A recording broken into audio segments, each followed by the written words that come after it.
Yo, what's going on out there, YouTube family? We are back. This is another collaboration on Big Gold Belt Media and Team JVS. I got Lucas here. I got Najir here. We about to do the daggone thing. This is chapter 13, The Jedi. Is this episode 5 or episode 6, y'all? Episode 5. Yeah. The physics. All right, so we had speculations as much as you probably did. In an episode called The Jedi, that most likely there's going to be somebody, a Jedi in this one. And it was. So we're going to talk spoilers. If you guys haven't seen the episode, please go watch it. Come back to us. If you ain't seen it by Monday, then I'm sorry. I actually really don't care. So we're about to go in. And I'm just going to ask the straight up question. As far as you guys' expectations going into this episode, were your expectations met? And how did you feel about this episode? All right, here we go. We've been waiting for the live action appearance of Ahsoka, and regardless if you're a Clone Wars fan or a Rebels fan, everyone knew that this was coming at some point. And at some point too, even if you just don't know anything about any of that, you're just wondering, when are you going to see a Jedi in The Mandalorian? And I gotta say, first of all, Rosario Dawson, I absolutely a huge fan. Amazing casting job here when it was announced. So all the feels that everybody felt on Sunday, I was already rejoicing a long time ago once this happened. But what I'm gonna say is really quickly, 3 perspectives here. The Star Wars fan here, it was damn cool to see Ahsoka live action, played by Rosario Dawson. Excuse me. The Mandalorian fan here. This was an okay episode. This did not change my life. And that's the critic here. This was also okay, and everybody online needs to calm down. This is The Mandalorian. This is not a Jedi story. Everybody thinking that Rosario Dawson and Ahsoka is now about to turn the key and it's about to be the future of this series needs to chill out. She served her purpose. She's a one-off, and if we do get her again at some point, small capacity.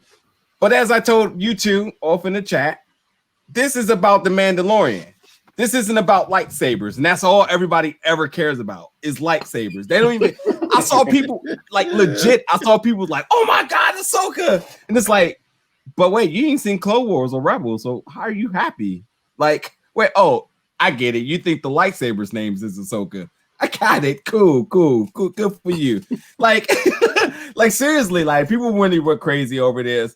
And it's good that all the fandom is happening and having a buzz about this. But like, again, this is The Mandalorian. And for the story of The Mandalorian, this is just another flipping a page of the chapter and of the story. And Ahsoka served her purpose in that. And we're going back to it and we're moving forward with the story. So overall, this is my feeling to it. I'm like, yeah, cool. And I'm like, yeah, you guys are definitely hype beasts right now. Like, calm down. It is. Oh my God. When can I rant? That's what I want to know. When can I really rant? Not yet. Not yet. All right. Y'all got to go through y'all's Grogu you was on the border of a heck of a rant. But as it pertains to this episode, did it meet my expectations? Yes, because I didn't have any expectations for this episode. So it reached all my expectations. I'm not a huge Star Wars fan, so I can't come from that perspective. But as a Mandalorian fan, I thought it was an average episode. It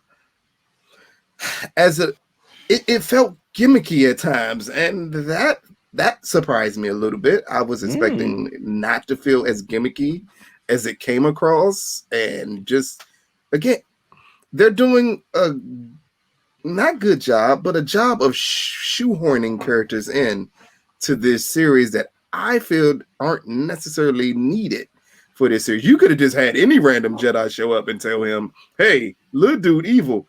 And that could have been it. And we would have been perfectly fine with that. But they made a big deal by giving people the live action character that they've been waiting to see. Rosario Dawson was really good in this role. I would be more interested to see the character outside of the Mandalorian universe than in it, because in it just doesn't flow right. And I'm tired of Jedis. I'm really, really tired of Jedis. I just need Star Wars to give me something different, and it's been doing a great job of it with The Mandalorian. And maybe this episode is a slight hiccup of fanfare that they had to do, a certain amount of fan service that needed to be paid. But other than that, I mean, it's an average Mandalorian episode. It's not as good as the last one. I'll say that for sure. Hey Sam, let me, before you jump in there, let me just hijack something really, really quick. When you consider what's a good episode, it's pertaining to what is this episode doing for this season, as far as the plot development. Acting is always considerable, but I think the biggest thing from episode to episode with The Mandalorian is, well, when do you scale up to box office production and when do you scale down to television production? And nothing is topping the episode before this, especially when they're racing through the canyon. That's the best production I have seen outside of Game of Thrones with the dragon. So I know people are happy because things are flashing around in lightsabers, and everybody's like, "This is the best action I ever seen," which I could have threw up because that's just completely BS. But like, it's not even the best episode of this season, and it's just, and people just got so hyped over it that they lost perspective of the idea that you literally saw a masterpiece the episode before this. And this was cool. Good casting, good story, a fan favorites there. But this wasn't the end of the world. Like, people talking about they had chills and all this other stuff. All praise to you, but like, let's reel it back a little bit now. The episode 4 was definitely the benchmark now for best episode this season. All right. All of what he said. Hey, so for me,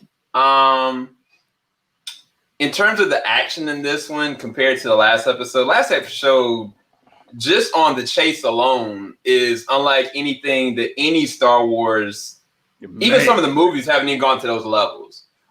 Even if you go off of fight choreography, the episode where in the first season where he had to go and break out one of the prisoners, some of the fights in that are some of the best fights in the whole entire show. And this one, it didn't have all that. But granted, I'm gonna say this with a grain of salt. I personally have only seen the first season of the CGI version of the Clone Wars.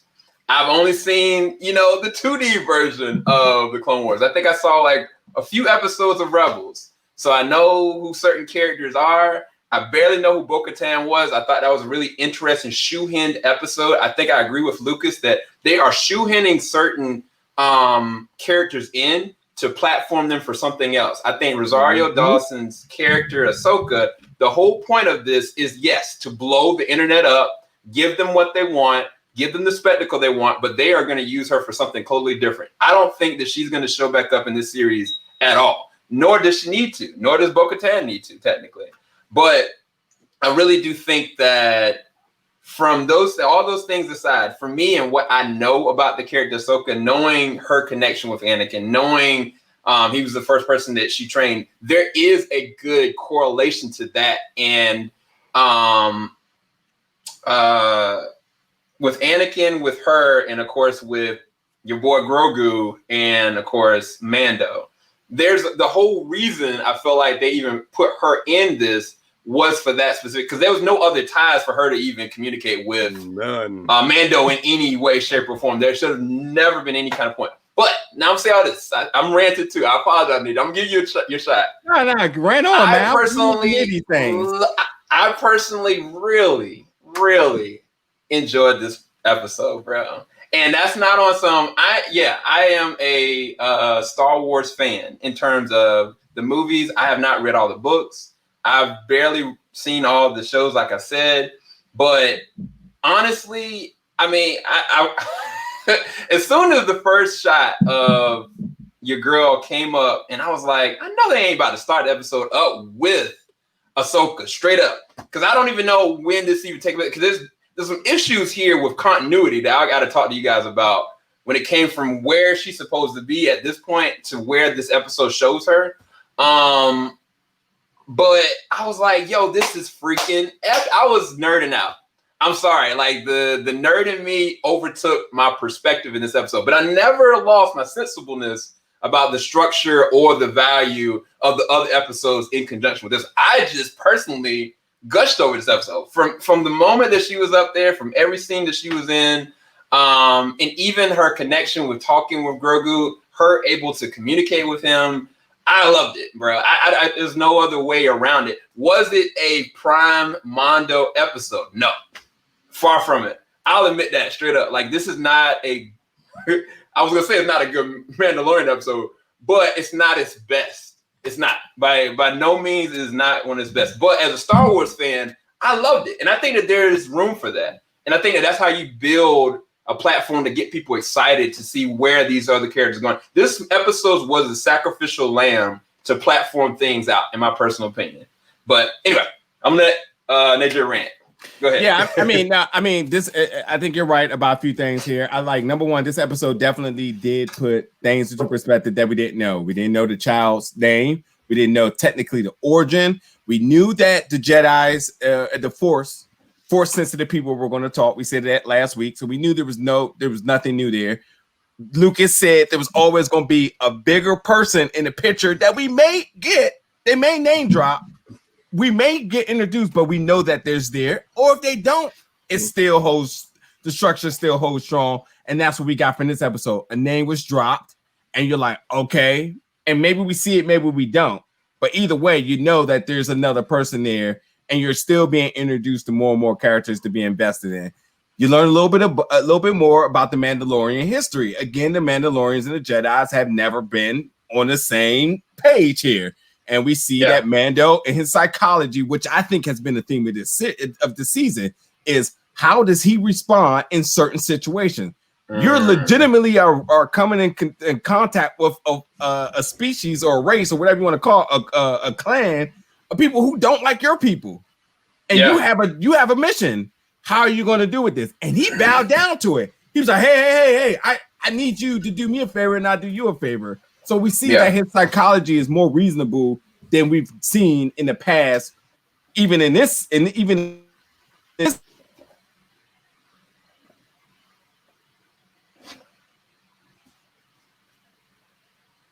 don't know if he can. Can you hear him, Lucas? No, but he is going. I can see it. It was only for a second. Yeah, like, we still can't hear you.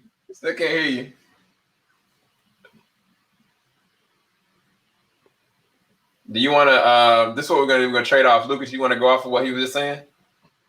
It's hard to pick up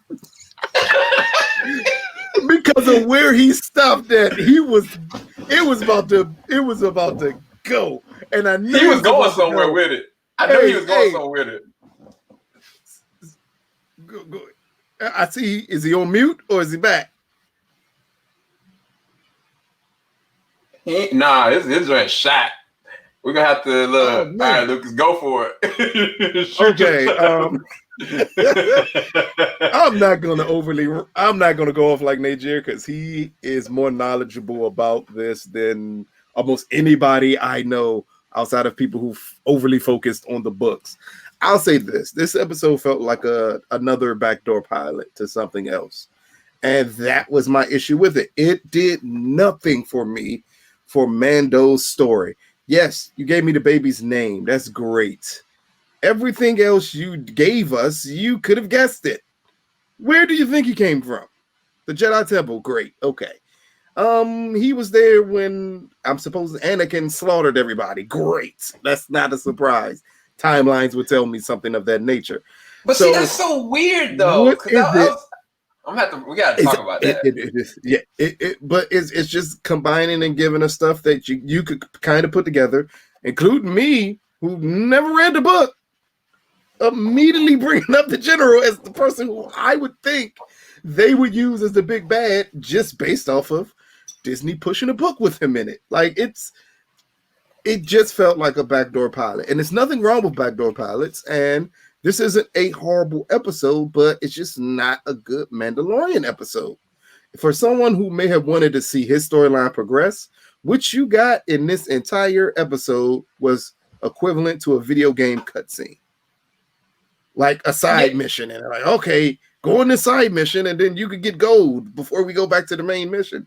That's all this felt like to me, was a side mission. In the end, all she did was tell him the child's name and a new location to go to. That's it. We could have gotten that out of anything. So it's hard. So all right, I'm gonna debate that just a little bit, not too much, because I agree with you and I disagree.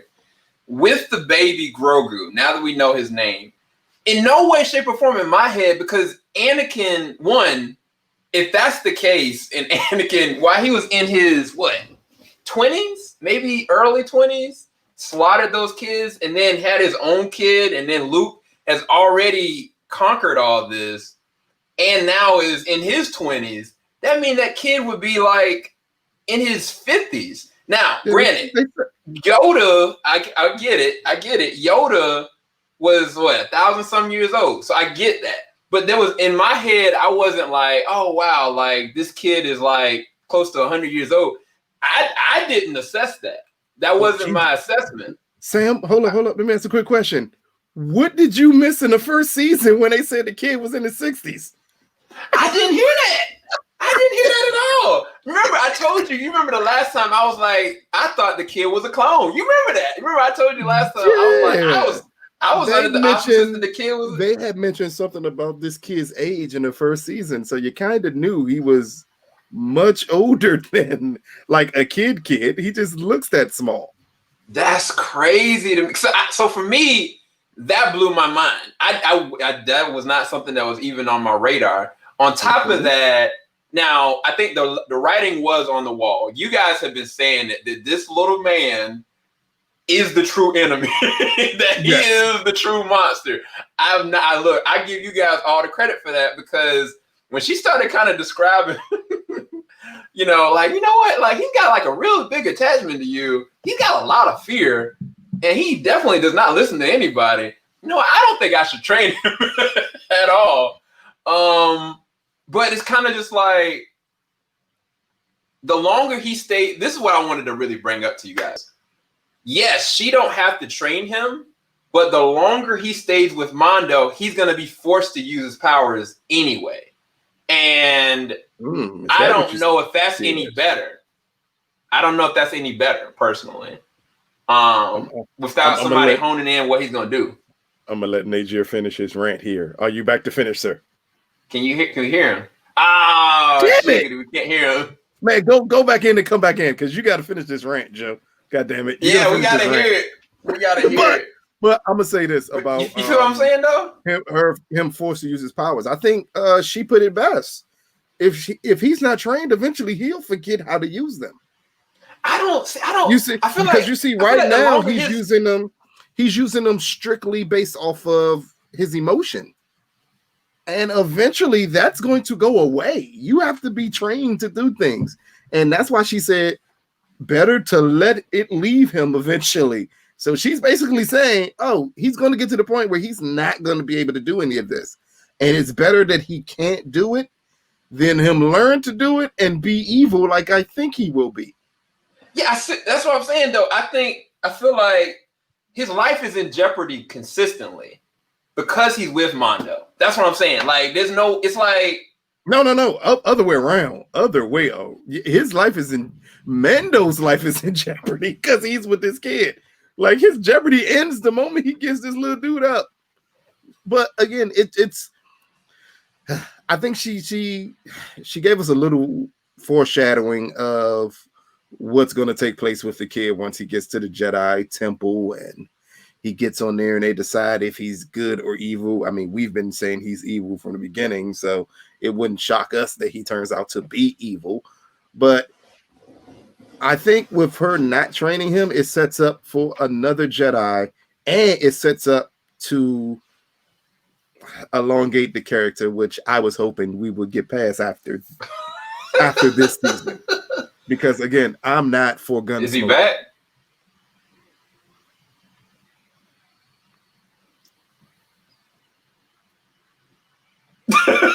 See, the mute sign is on his screen though. That's why I kept on saying, is he muted? Hold on. And I can't unmute him. Did this Negro his mic is muting itself. You hear me? Yeah, now There you go. StreamYard is glitching, folks. I sincerely apologize. Apologize. I even know my mic probably sound different because I had to switch. Now I think I heard everything you all saying. So you're bringing up like brilliant points. Like nonetheless, like nothing was told this episode that we didn't already know.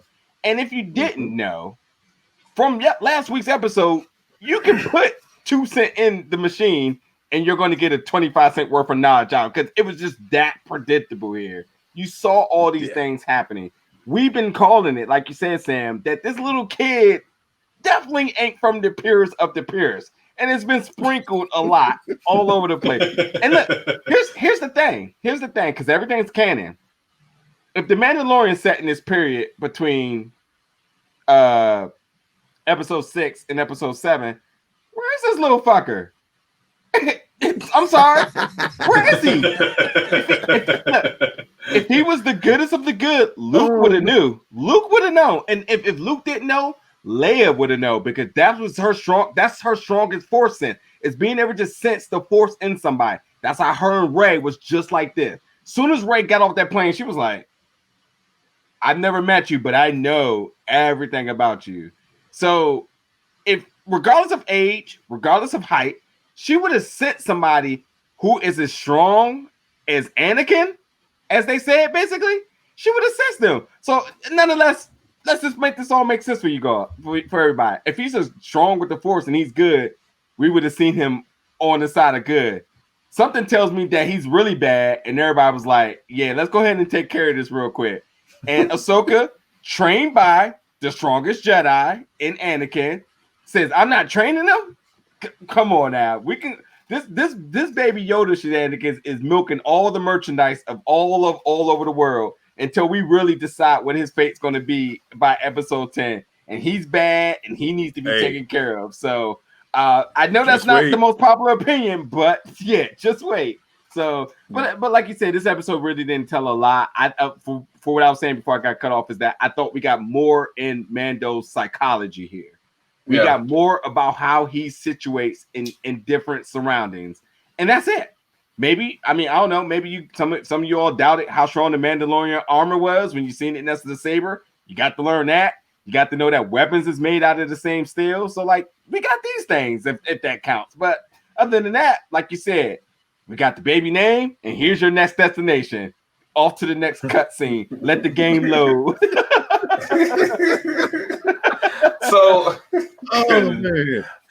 there was one thing that I wanted to bring up. So, I briefly know that Ahsoka turned away from the Jedi Order, if I'm correct, because of certain circumstances. I don't know the circumstances, but one of the famous lines that everybody puts in a meme is, I am no Jedi.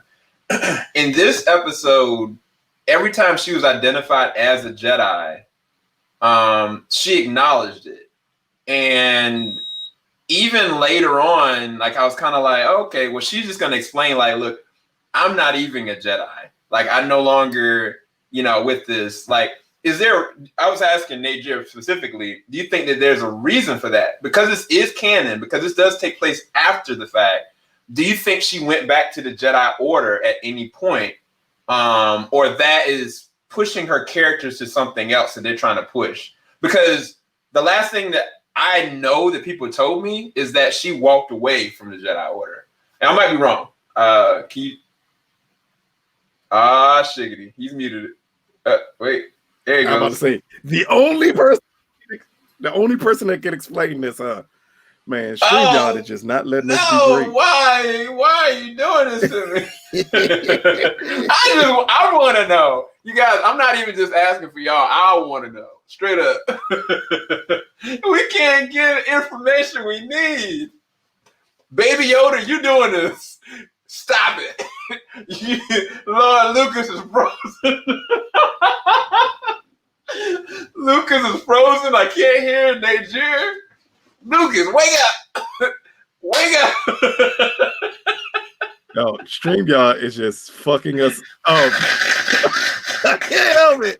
This is damn it, StreamYard. Like, out of all people to mute, literally, you can mute me. You can probably mute Sam.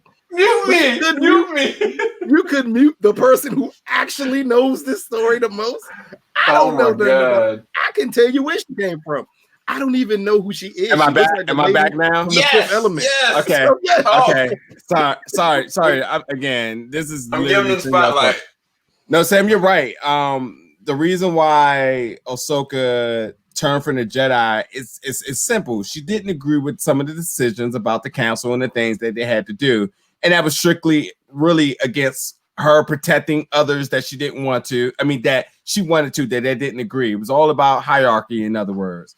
So her going back to, and this is something I didn't pick up on, but her going back to acknowledging that this may be a super reach, but you have to think after Order 66, well, who's alive? And she's obviously looking for what's his name? I hate to say it, but is Ahsoka the real New Hope right now? Because outside of that, there's no knowledge of, at least for me, I don't think she knows anything about Luke at this point. So, and she's older, so I mean, there's that, and then obviously Luke and Leia was really something that was kept a secret for reasons, but it maybe she's just channeling because she's like, I need to be that new beacon of hope, and I need to bring back the Jedi Order for whatever fashion. I mean, now that all that above that she didn't agree with is gone, maybe this is her way of saying this is how I can start it the right way. So. I mean, that comes from nowhere. That's just what I would think. But like, she did not agree with the Jedi Order with a lot of their decisions, and you have to think her master was Anakin, and his master was Obi-Wan, who also they didn't even agree with each other. So you just have to think like the orders was tripling down, and it was a lot. And not even just that, she was so skilled and really really ahead of her class. When you think about it, they kept her on desk work most of the time. So you have to think somebody who genuinely could have made a difference in different situations was left at bay, and that really that messed with her mental to the point that's when she started saying, "I'm about to be clairvoyant and do what she wants to do by herself," and that's why she was like, "Well, I'm not a Jedi, so I don't have to abide by these rules," and that's kind of where that went. So, but that's a good catch. I gotta watch that back. I had no clue she was claiming. She was full-fledgedly claiming to be a Jedi again. Sure, she has the Force. Sure, she has the skills. Sure, she has all the training in the world. But last we checked, she was like, "Yeah, I'm good with that." So that's interesting. Exactly. That's why I was so taken back to that because I wanted to share the meme, but I don't think it's gonna let me. Somebody put what if there's a situation later on anything where she has this moment of interaction with Luke because she probably assumed that Anakin or Darth Vader was destroyed, but she didn't probably know that he turned back to good. And I think that just from that dialogue alone, that's a small little cutscene. If she has her own series, that would be just golden. But I don't know. I just thought about that. I gotta bring it up. Because even though you guys don't care, they brought in this character right here, which I don't know that much about. Nature, you can tell me probably more about the character than I could even think of. But let me see if I can bring her character design up. Yeah, I don't have her character design. No, why her name keeps slipping my mind, but I mean, she's just literally one of the biggest antagonists in Rebels. Well, Rebels are Clone Wars, the animated show, one of them. So it's just another fan favorite on just the villain side here, along with the general that was named. They're just two really pivotal characters for that series. So it's almost like you can't have Ahsoka without having them. Which again, I'll just keep saying it until it happens. I mean, Darth Maul is literally coming out of nowhere. I can't even wait till people realize when they see a Darth Maul with robotic legs and realize he's been casted for this season because it's again just another pivotal character in the animated series. And you know what? Applaud Disney for saying, "Hey, we got content on our app that you guys are probably not watching." Also, we definitely dropped some money for developing that last season that some of y'all may have cared about, may not have cared about. Go check that out. So why we got the whole library of animated stuff there? Go check out the animated of the live action stuff. Go check out the animated stuff. It's super important and vital to what's happening in the Mandalorian. But again, I just can't stress enough. This is the Mandalorian series, and I know everyone's Jedi happy, Clone Wars happy, maybe even now, but like it's not. This was just an episode for all this stuff. We're not. I don't think we're getting continued Jedi story and talking. But people, look, I already seen hot takes saying Mace Windu's coming back. So at this point now, what? What? I'm just man, that man would be what 120 years old? No. Look here, Nick. No, people I are had to take my hat off. People are reaching for the stars here. If it's not him coming back, Luke is clearly going to be in this series. Oh God, Leia's clearly going to show up in this series, and I think it's negating that they literally told you before this series happened. We are not digging into the big things in our Star Wars chest for anything. And when they said big things, they were not talking about like Osaka and bringing Clone Wars characters to live action as much as. I see how I feel now, man. Yeah. I see how I feel. When I mean can't, I don't mean physically they can't do it. I mean they just can't do it. It wouldn't make any sense. It would trump the whole point of having a Mandalorian show. Yeah, that's what Disney doesn't want. Yeah, I agree. And it was weird. So they're not going to do that. So it was also weird for me. Like I appreciated that they used Bruce Lee's daughter. She's got a stunt background, martial arts background. It was just weird the way that they set up the fight because I was kind of like, I know where this fight is going to go before this even ends. I appreciated that she knew what she was doing. I appreciated the ability that she had versus Rosario Dawson. But it just kind of threw me because I was like, yo, are they really about to kill Ahsoka right now? Like, I mean, this girl just giving her these hands, but I don't know who this character is. And it kind of came off like a samurai moment. So it was really kind of cringy sometimes for me. But the Star Wars fan in me just loved it just because I'm sitting there seeing Ahsoka just get somebody to work. But I will admit, from a critique standpoint, like it was a little jarring, the fight at certain moments and the execution of the setup behind it. Regardless of how, gifted, Bruce Lee's daughter actually is, I appreciate them adding her in there. I appreciate the nudges to the samurai form of like film. But it was weird. Like the movie, this episode felt like fan service to a lot of different things, but it did hit me in all the fields that I personally wanted without compromising my thoughts on where the show is going to go, one way or left or right. I still think the show is going to stick to the target it wants. Hopefully it doesn't backfire and the Star Wars fans start being like, oh, we need this, we need that, we need this. So what do you think is going to happen? What do you mean backfire? Sam, it's already done it. People still don't realize that Grogu is a bad guy.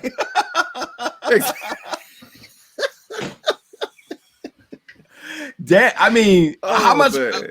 I guess he has to look like a gremlin in order for him to be treated like one. Like, it's sad. It is legit sad. Oh, look, man. All right, you guys. So we're gonna help prepare you. Imagine everything you know about Yoda. Ball that up and just throw that joint away. And imagine now Yoda evil with the same exact ability, same exact power set, and the same exact capability. As fast as Yoda was, as capable as Yoda was, what if he went left instead of right? So there you go. Prepare yourself for that. Just possibilities. That's what we're talking about. Now, granted, I think that Mando would have to kill him before it got to that point. Personally, I'll say that on record. See, and straight up. At some point, I mean, we never seen a babyface Mandalorian. So now that we're seeing a good guy Mandalorian, you're all thinking like, well, when is that going to happen? That's going to be the biggest surprise.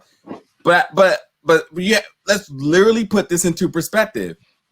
If Yoda, the most wise of all wise Jedis, knew about Anakin, knew how strong Anakin was going to be, said he was the one, went forth with training Anakin after saying Anakin should not be trained. Told Mace Windu do not train. He does not need to be trained. Or Mace told Yoda. One of them said he shouldn't be trained. Yeah, Mace said he shouldn't. Mace said, nah, don't do it. Don't. Mace said, nah.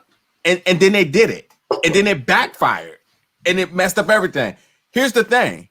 If little homie was alive at the temple when Order 66 happened, and Anakin came in and started washing everything, he was there. And they said he had already been trained by a lot of people, which means that there's two things to think about this. Number one, they already sensed the fear in Anakin, and they was like, oh, we got a problem, but we might have a solution, but we're not sure. So hide this, because we do not need, if we know how strong, if Yoda's here, and Anakin's here, you have to think, and you got this other little baby little thing that's coming up right here, and he's like a zillion times younger than Yoda. You're like, wait, well, maybe we just keep him hitting over here and we'll decide about this later. To the point that this may sound like I'm just talking, but he got saved from Order 66. That means he was under someone's supervision of protecting him at all costs. Yeah, somebody got him out. Somebody got him out. At all costs. I mean, you have to think, if the younglings died, and they obviously didn't want that to happen, that means they had Baby Yoda on wraps that we're not even sure what's going to happen with this person. They must have had him as some type of cage animal with a straitjacket on, and it's just like, dude, high risk, high risk, high risk. Like, we don't know what to do with this one. Keep an eye on him at all times. And then you have to think too, maybe Yoda knew about this the entire time, and Yoda said, I'm not even taking this to the council. Like, this is too big of a thing that I'm not even going to tell people how strong he really is. Maybe Yoda only could read that, because Yoda was the one who called Anakin the one. So maybe Yoda looked at him and was like, oh my God, he's my species. He's younger. My species. Yoda's species is all force sensitive. Humans aren't. And even Ahsoka's race, which I can't think right now, even aren't. But all of Yoda's species, as it appears now, to be all force sensitive. So you just have to think about this. They went forth with Anakin and made the mistake, and they kept him alive and protected, and he was there. They said he was there. So all this screams danger to me. Like, nothing about this little predator eating, egg destroying, genocide little creature is good. I don't care how much toys they sell, how many Funko Pops they got for him. This is trouble, folks. That is my discretion for you all for the night. So I'm gonna say this in two different ways, because I think that everything you're saying makes complete sense. Everything you're saying. And in all honesty, when you think about Luke didn't even have that much training, but got to a level within a few years of his father, which doesn't even make any sense. Never made any sense to me. Yoda. But then you got this little kid who actually has been trained, is naturally gifted. This is the other side of this coin that I'm going to say, because this is a Disney program. Do y'all think that they're going to use their prized possession and actually make him actually evil? Even if it makes sense to the story, even if that's what Jon Favreau has set up, do y'all think that they're going to allow that? No. Because I agree with y'all saying. Mickey Mouse is not having that, bro. They're merching crazy with this thing. There's no way you take a kid's favorite toy and turn him into Chucky. Bro, look, that's what I'm saying. Like, where's Lucas at? I want Lucas to comment. Look, even the name is a little bit intimidating. Gorgo it's cool for me, but as a kid, do you like Gorgo or do you like the child?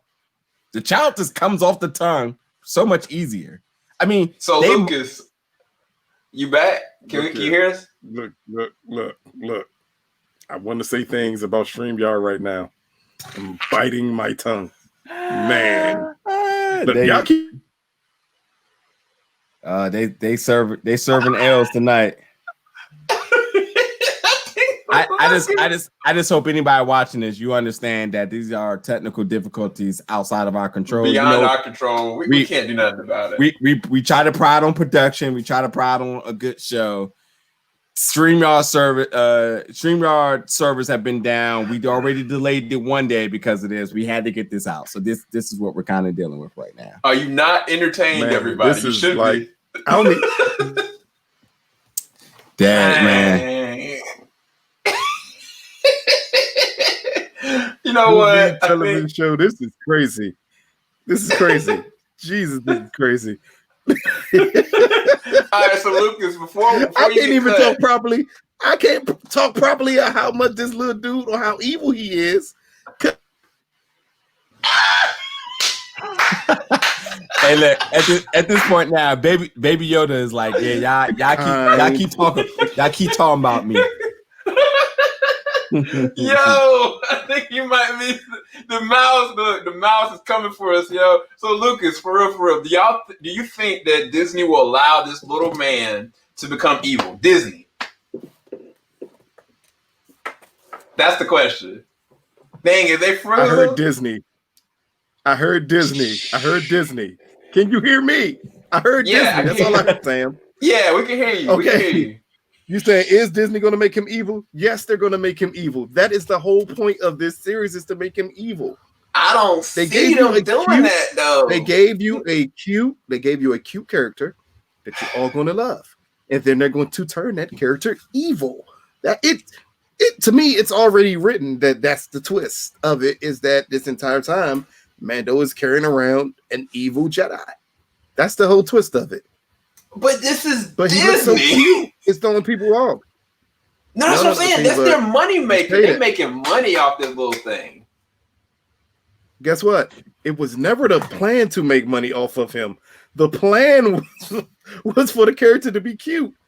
It's a beautiful setup. It's literally wrestling setup 101. Make a character super likable and then turn him and do a hell of a heel turn. Yeah. Look, there's only one other factor I got throwing here. The animated series, the Baby Yoda animated series. It reeks traditional Disney for him to get a 1 to 2 season, very, very, very kid-friendly animated series for them to do. I mean, Star Wars has a show on almost every tier, but they don't have anything at like elementary level right now. At least I don't think. Oh, they do got that. They got the one show, but that's even like they can do something with him that potentially could be merged out. But like, no, you're right, especially wrestling fan. It's a traditional heel turn here. Bring Sucky all the way. How many? All you gotta do is ask this: how many sweet characters are there in Pixar movies that turn evil? That's all you need to know. It's a lot of characters in Pixar movies that turn out. You know what? We're gonna talk our final score on this, and then we're gonna cut out. Najir, what's your rating on this episode? The Sith Baby Yoda, which is coming to a screen near you. Look, again, it's hard to just give it a one-shot rating, but I'll just give it 4 out of 5 because, like, in all 3 categories, as far as how I look at it, is because it was happy to see people happy about it.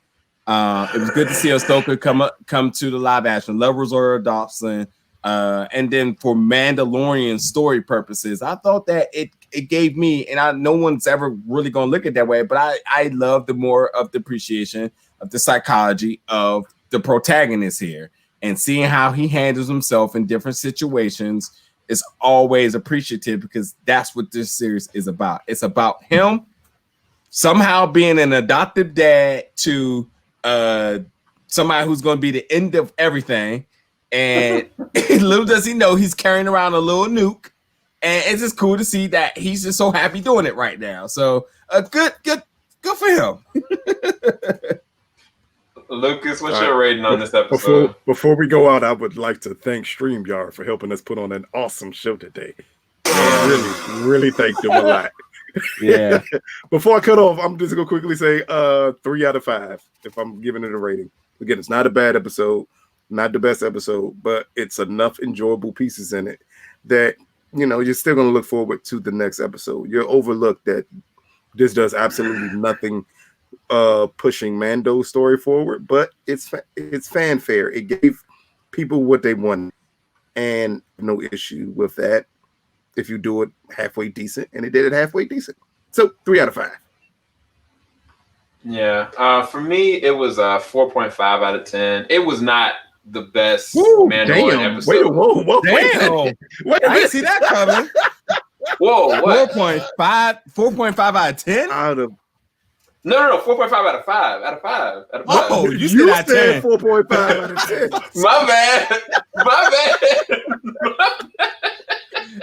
Jeez. Yo, StreamYard got my Man. words twisted, y'all. Look, that's what happened. But no, 4.5 out of 5 for me. I really did enjoy this. I do see all the inconsistencies. This was not the best Mandalorian episode. If I rated it just off it being a Mandalorian episode, maybe like a 3.5. But for me, like, think about it full rounded in my experience for it as a Star Wars fan. And even I think the episode made me want to go back and watch the Clone Wars, go back and watch Rebels and get an understanding. Because one of the things we did talk about in this review, I guess we're going to eventually, and I guess I'll ask this question to kind of end off on. Do you guys think that Thrawn, even though I don't know who the heck Thrawn is going to make an appearance in this? Because that is the person that Ahsoka is looking for. And I think that is also from Rebels, the character. Oh my God, what's this dude's name? Ezra? Ezra, yeah. Yeah. They got both teleported away, and apparently they're both alive. Ezra pulled a Vegeta and tried to get him and Cell out of there. That's what Ezra did. In other words, they both got warped away. Ezra's alive, apparently, as we know from this episode. So apparently Thrawn's alive. So that's what we're going to venture here. I don't think it needs to be in this series. It's just it's too much. You have one of the biggest villains of that series. Why would you introduce? And again, I can't stress enough. Darth Maul is coming back, folks. You don't need all of this right now. Oh, not to mention, you got the bad guy that we've been seeing for 2 seasons now, and what's the face with the dark saber is still around. So we don't need more. So you think that Maz Gideon is either working for? And I'm not saying it could be he's working for himself, but do you think it's possible that he's working for Darth Maul or Thrawn? Possibly. Because I said it from rip. Like, I mean, it just came out of nowhere. And I feel like it's so specific. I feel like these instructions are coming from somewhere. Watch Clone Wars. Darth Maul, I even hate to even say this right now. Darth Maul isn't just a bad guy like you think he is. He's dealing with a little bit of a conflict himself. But I will tell you that he's very interested in that dark saber. So you don't know. And now that the Empire's in shambles, who's to know what's happening? I mean, overall, Palpatine's the one that brought the Empire back. Everyone's kind of working for whoever at this point. So wait. So now I am so confused. I am really confused. At this point, Obi-Wan is already dead. So you telling me that Darth Maul outlived Obi-Wan? Hey man, I see you on the Rebels. I mean on the Clone Wars reviews, okay? Oh Lord, what? Are you serious? Okay, yeah, we're gonna end this. We're gonna end this because now I'm confused. I'm so confused. We should have put this joint on Facebook for real. Anyway.